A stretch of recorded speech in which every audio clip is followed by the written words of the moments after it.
O sea, ese país no le puede dar confianza a los inversionistas.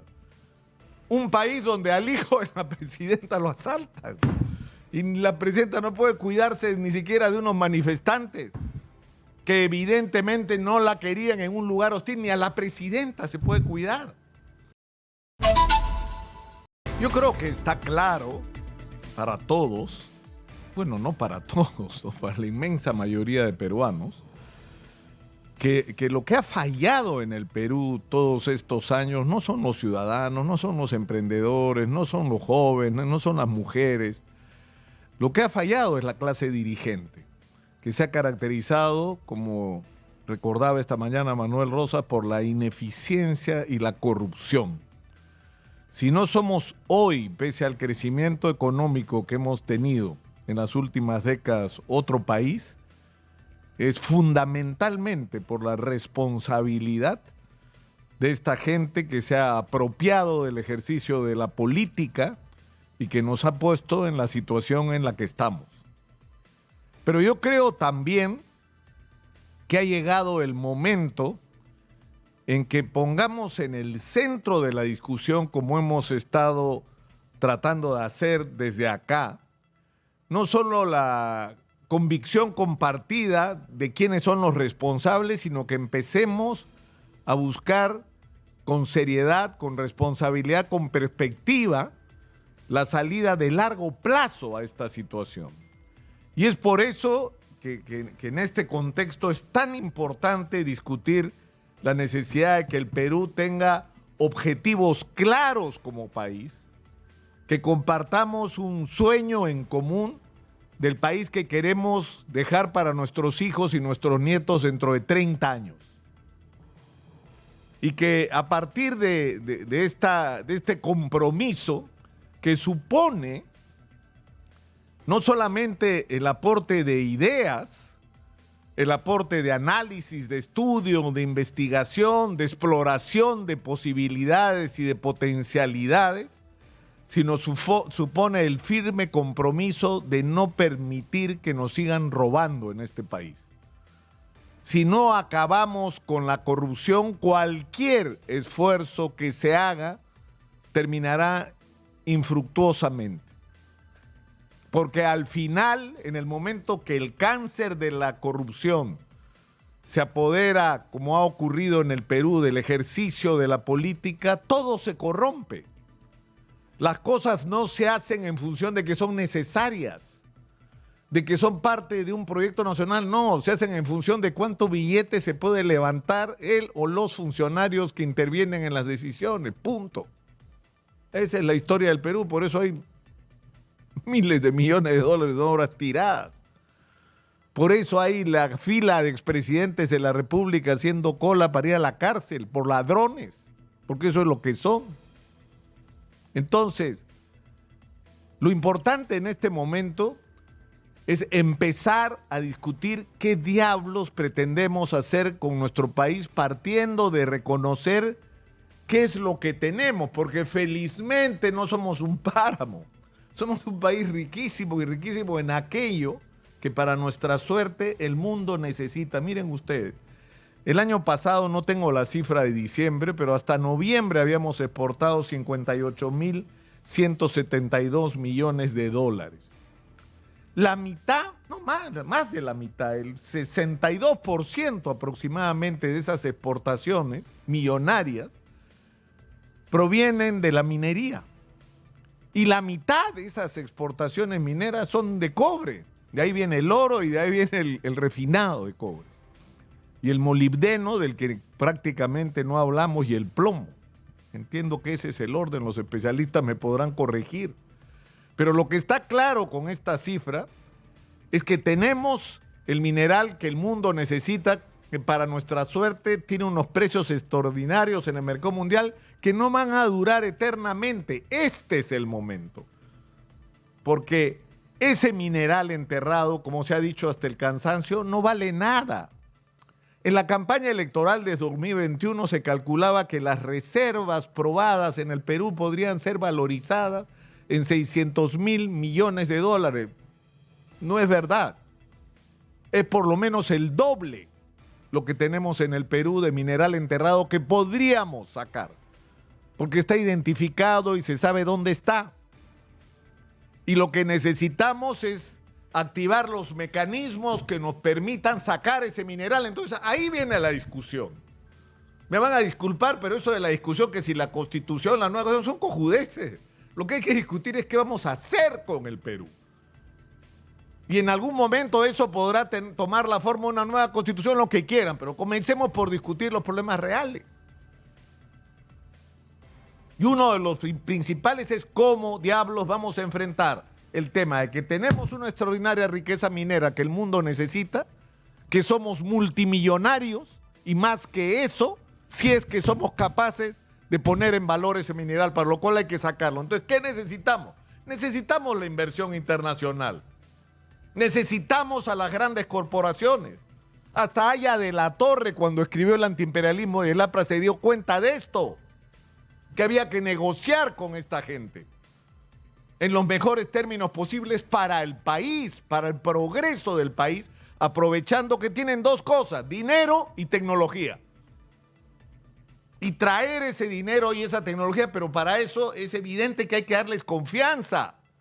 Pero ¿cómo vas a confiar en un país donde los que pierden las elecciones no reconocen los resultados, donde vives en un permanente estado de vacancia presidencial colgada del techo, donde hemos tenido 6 presidentes en 6 años? O sea, ese país no le puede dar confianza a los inversionistas. Un país donde al hijo de la presidenta lo asaltan y la presidenta no puede cuidarse ni siquiera de unos manifestantes que evidentemente no la querían en un lugar hostil, ni a la presidenta se puede cuidar. Más allá de los afectos y desafectos que tenga la señora Dina Boluarte. Es decir, tenemos que generar un clima de confianza y darle a los inversionistas la garantía de que pueden traer su plata, que vamos a respetar los compromisos que vamos a hacer con ellos y que esto es un país en el que pueden depositar su confianza por largo plazo. Pero eso es una parte del problema. El segundo es que la manera como hemos estado sacando el mineral tiene que ser corregida. El otro día, conversando con Leopoldo Monzón acá, él decía que el 30% del mineral es el que exportamos procesado. Nos corrigieron a ambos los especialistas ese mismo día en la tarde. 20% del mineral lo procesamos. ¿Saben lo que eso significa? Que estamos exportando piedras. Estamos exportando piedras. Y esa es una diferencia inmensa con Chile. Chile exporta mineral refinado para arriba. Y por eso ganan, no solo porque produce más cobre que nosotros, sino porque lo procesan.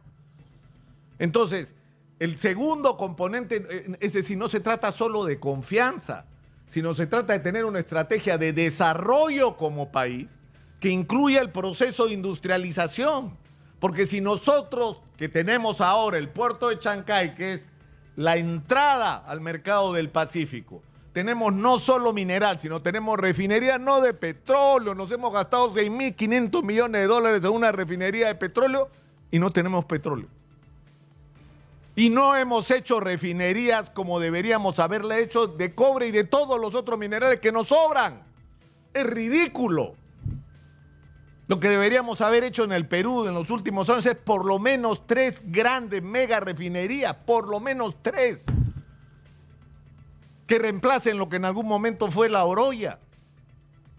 Es decir, eso es lo que tenemos que hacer, incluir el componente de que no solamente queremos que traigan su billete para sacar el mineral y llevarse piedras, sino para procesarlo acá, para empezar el proceso de industrialización acá.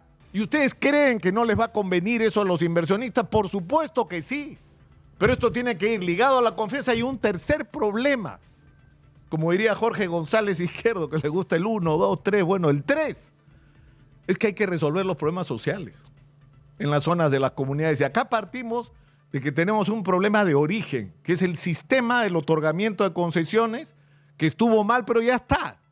O sea, el Perú entero prácticamente está concesionado. Y ahí hubo, insisto, un error de origen. Debió darse prioridad para acceder a una concesión minera a las poblaciones que viven sobre el territorio donde se presume que hay mineral. Ellos debieron tener la prioridad. Y ellos debieron estar sentados en la mesa a la hora de negociar con las grandes corporaciones y con el Estado qué hacer con el mineral que hay bajo sus pies.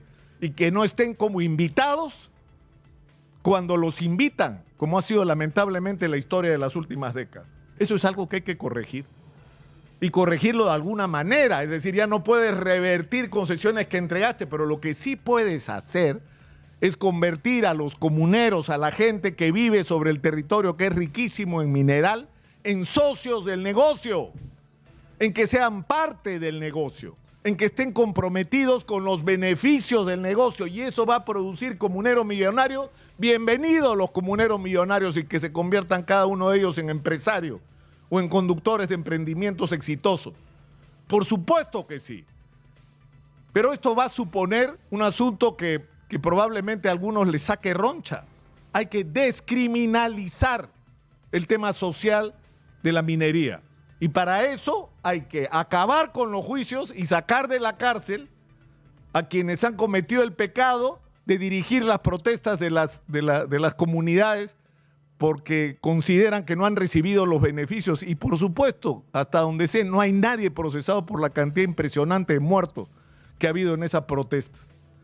Entonces, yo creo que esto es lo que tendríamos que estar discutiendo. Estamos hablando de la gran y mediana minería, porque el otro tema es el de la pequeña minería, que Polo Monzón dice que en el caso del oro, solo en el del oro el 30% lo produce la minería informal, ilegal y artesanal, de lo que estamos exportando. Entonces hay que, por supuesto, formalizar, pero esa tiene que ser la agenda. De eso tendríamos que estar discutiendo hoy, porque es nuestra principal riqueza, pero estamos revolcándonos en el fango y los políticos son felices con eso. Y la alternativa, todos quieren ser candidatos a la presidencia. Salgámonos de esto y entremos a discutir estos temas. ¿Cómo vamos a hacer para ganar la confianza de los inversionistas? ¿Cómo vamos a hacer para industrializar lo más que se pueda la extracción de mineral? ¿Y cómo vamos a incorporar a las comunidades al disfrute de los beneficios? Lo cual supone, por último, una profunda reforma del aparato del Estado. No puede seguir ocurriendo que hay zonas riquísimas en mineral donde no hay colegios, no hay infraestructura, no hay agua potable, no hay postas médicas, no hay nada. Y lo que hay da vergüenza en la mayoría de los casos. Y eso no es una responsabilidad de las empresas, es una responsabilidad del Estado. Ahí lo dejo por hoy. Soy Nicolás Lucar, esto es Hablemos Claro, estamos en Exitosa, la voz que integra al Perú. 95.5 de la FM en Lima, estamos en el canal 34 de Movistar. Y yo sé que algunos se desesperan porque esto es salirse de lo que son los temas, ¿no?, del día. Yo creo que este debería ser el tema del día. Esto es lo que debería tenernos locos discutiendo cómo hacemos para aprovechar las oportunidades. Pero en fin,